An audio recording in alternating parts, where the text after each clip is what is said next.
రంగారెడ్డి జిల్లా తొర్రూరు గ్రామంలో ఉన్న శ్రీ రంగనాయకి సమేత రంగనాథ స్వామి దేవస్థానంలో ముక్కోటి ఏకాదశి పర్వదినాన్ని పురస్కరించుకుని ఆలయానికి భక్తులు పోటెత్తారు.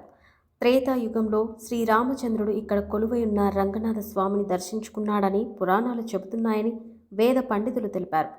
వైకుంఠంలో స్వామివారు ఏ విధంగా ఉంటారో ఈ ఆలయంలో కూడా ఉత్తరం వైపు పాదాలు ఉండి దక్షిణం వైపు తలతో స్వామివారు వైకుంఠ ఏకాదశికి భక్తులకు దర్శనమిస్తారని, కోరిన కోరికలు తీర్చే స్వామిగా ఇక్కడ వెలిశారని ఆలయ వేద పండితులు తెలిపారు.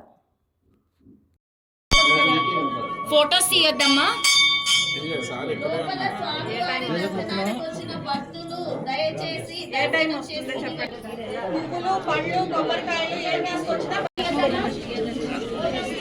వచ్చిన భక్తులు ముందుగా నారాయణ తొర్రూరు గ్రామంలో వేంచేసి ఉన్నటువంటి యొక్క రంగనాథ స్వామి వారి యొక్క ఆలయం ఇది.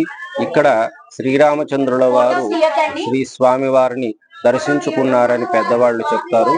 అంటే త్రేతాయుగం నుంచి స్వామి వారు ఇక్కడ ఉన్నారు. తర్వాత ఇక్కడ ఆలయం అనేటువంటిది ప్రకృతి వైపరీత్యాల వల్ల మూసుకుపోయింది. అటువంటి యొక్క ఆలయాన్ని పునరుద్ధరించి దీన్నంతా కూడా మంచి సుందరమైనటువంటి యొక్క ఆలయంగా రూపొందిస్తూ ఉన్నారు. ఈ రోజున ముక్కోటి ఏకాదశి సందర్భంగా స్వామివారు శ్రీవైకుంఠంలో ఏ విధంగా ఉన్నారో ఆ విధంగా ఉన్నారు. శ్రీవైకుంఠంలో స్వామి దక్షిణం దిక్కు వైపు తలపెట్టుకుని ఉత్తరం వైపు పాదాలతో ఉంటారు. అటువంటి యొక్క ఉత్తర ద్వార దర్శనం, నిజమైనటువంటి యొక్క ఉత్తర ద్వార దర్శనం ఇక్కడ స్వామివారు భక్తులకు అనుగ్రహిస్తూ ఉన్నారు. అంటే ముక్కోటి ఏకాదశి దర్శనము అంటే ఎక్కడైతే మీకు స్వామివారి పాద దర్శనం అనేటువంటిది దొరుకుతుందో అదే ముక్కోటి ఏకాదశి నిజమైనటువంటి యొక్క దర్శనం.